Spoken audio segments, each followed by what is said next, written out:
Well, hi everyone, and here we are on Easter morning trying to celebrate what we normally do in a completely different way. If you're back again after a couple of weeks and have been part of River Rock's family, welcome back. If this is your first viewing of this, this has been our way of celebrating every Sunday in the midst of this virus quarantine and shutdown. Tongue in cheek, we kind of call this church on lockdown. And here we're trying to do Easter on lockdown. And it certainly is nothing like any celebration that I've ever seen in my life, and certainly not like any other Easter that I've ever seen. But as I was thinking about it this week, one thought kept coming back to me, and that was, all right, what are we actually missing today? True, we don't have our regular celebration. True, we're not doing the things that we normally do. But what are we actually missing? Okay, some possible answers. We're missing the inspirational music that we usually get not only on an Easter but on a regular Sunday, but especially on an Easter where we're packed with music, and most churches have choirs, and the music volume is ramped up to 11, and we get just this extra boost of emotion from the music. The decorations around church is something we're missing. The gathering is something that we're not doing anymore. You know, we're stuck with YouTube videos and, me by video, and it's a completely different feel. And after church, it's not like the usual Easter where we get to go to a restaurant or get to go to a family member's house, or maybe just even on our own have a special dinner. But these are things that are the ways that we celebrate. Those aren't the things that we're celebrating. If we focus on the celebration, our attention is in the wrong place. This morning, we're focusing on the event that we're celebrating and that we have to celebrate in a different way. But the event is that the grave was empty and Jesus is alive, and the work that he came to do was accomplished and finished, and he is in triumph and in victory, and all of these illnesses and even death itself has been conquered. We're focusing on the truth that Jesus is alive no matter how we do it. But this morning, if our focus is merely on the celebration, our focus is in the wrong place.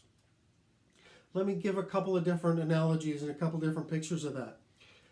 It's like, it doesn't matter, coming to a birthday party. It really doesn't matter that it's your birthday. I just came for the cake. Somebody would say, well, that's kind of selfish. Wouldn't that be kind of the same thing? It's a little bit like saying, I really don't care for our country's freedom just so long as my 4th of July has fireworks. Well, that's focusing on the celebration. It's not focusing on the reality behind it. It's nice that we have fireworks. I've gone 4th of July's where I've missed fireworks. I've gone birthdays without birthday cakes. The celebration of the event is more important than the means by which we celebrate it. And if anything we can do today is to avoid getting hung up on the way that we celebrate it and instead focus on the event that we're celebrating. Because if it takes music for us to get inspired, if it takes a service for us to get connected, if it takes all of these ways of celebrating in order for us to feel good, I submit that we're worshiping the wrong thing.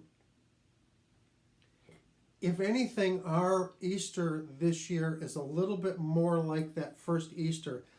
And if you've read it, and I hope you have read the first 18 verses of John chapter 20, but it's really stripped down. There's not a whole lot of detail there. No one gets to see the resurrection.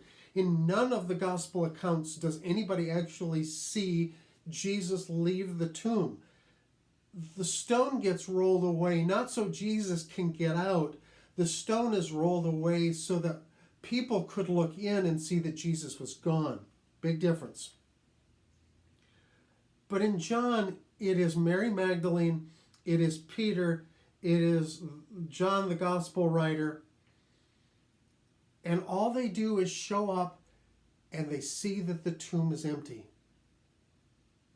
That's their Easter. And then they go and they tell everybody what's happened, but their Easter is nothing more than the testimony that the tomb was empty. Nothing more. Can it get any better than that? Because by celebrating that the tomb is empty, we're celebrating that Jesus is alive. We're celebrating that he's not just a historical figure that we look back on and say, well, wasn't that nice that we can talk about this historical figure, and we can talk about what he did before he died, and we can talk about all his great teaching, and we can talk about all the great miracles that he did, and we can talk about the unfairness of his death. But by having an empty tomb, by affirming that Jesus is alive, we're also affirming that he's alive yet today, that he is king yet today, that he is the king that is going to return someday because the grave was empty. You see, all they had was the testimony of a woman and two men who told them that the tomb was empty. And shortly after that, they met Jesus again. Something was different about him, but it was still Jesus.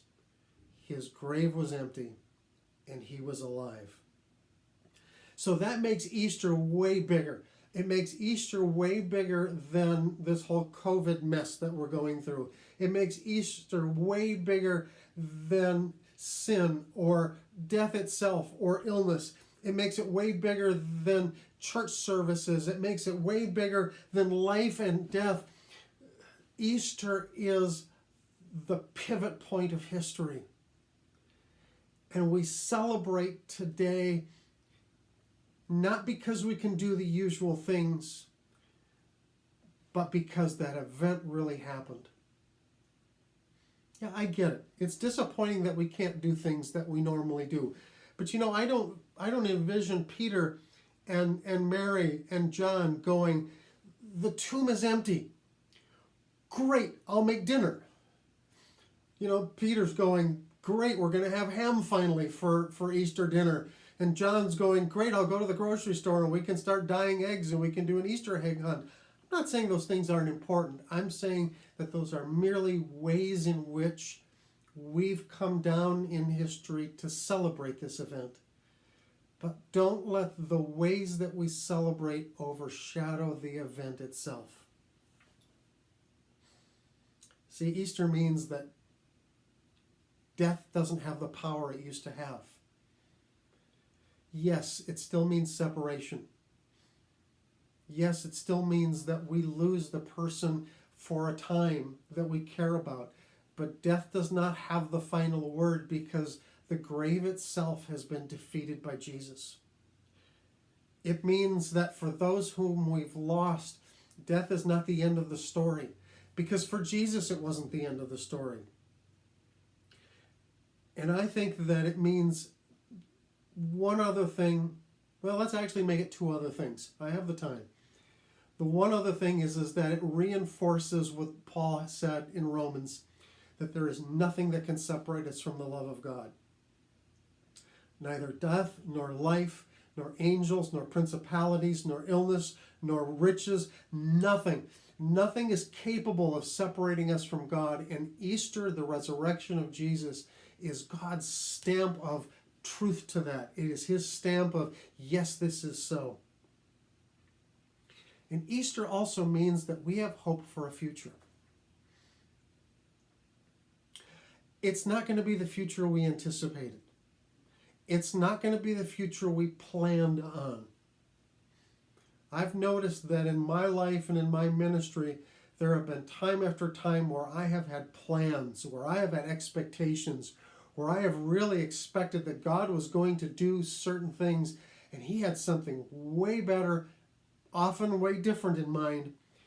And while this COVID challenge is a challenge, it does not throw God. Easter is his way of saying, yes, it is difficult and yes, it is a challenge, but you have a much deeper and a much more profound future than you could have ever dreamed, than you could ever think of, and it's going to be way different than you anticipated. It's a new challenge. But Easter means that we have God's victory over this too. So what does Easter mean for us? Easter means that nothing really has changed. That nothing is really missing. That nothing has been really lost. Because we are able to affirm together that the grave is empty and that Jesus is alive. And if these days have brought you discouragement, I pray that those words encourage you and give you hope. If these days have brought you loneliness, I pray that these words give you a sense that God has something in store for you.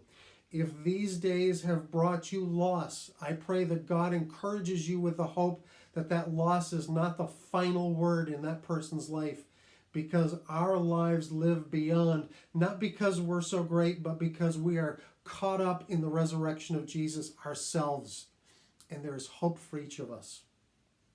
There is nothing missing today. There are things that we can't do, but there is nothing missing today, because the grave is still empty and Jesus is still alive.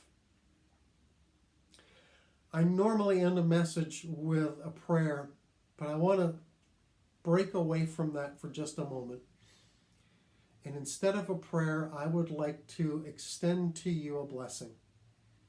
I'd like to extend to you God's blessing, that his grace will always be with you, that his mercy will surround you, that his peace will hover around and through you.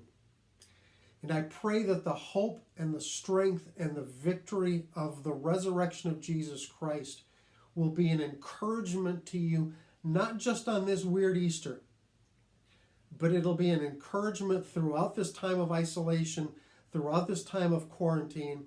I pray that this news and God's blessing will simply encourage you as you live your life and walk with Jesus Christ. And I pray that as you celebrate this day, however you do it and however differently it may look, that the focus of your mind, the focus of your heart, the focus of your soul will be the risen Jesus. May God richly bless all of you. Please don't forget, the grave is empty, and Jesus really is still alive. May he bless you with that message. God's grace go with all of you. Thank you.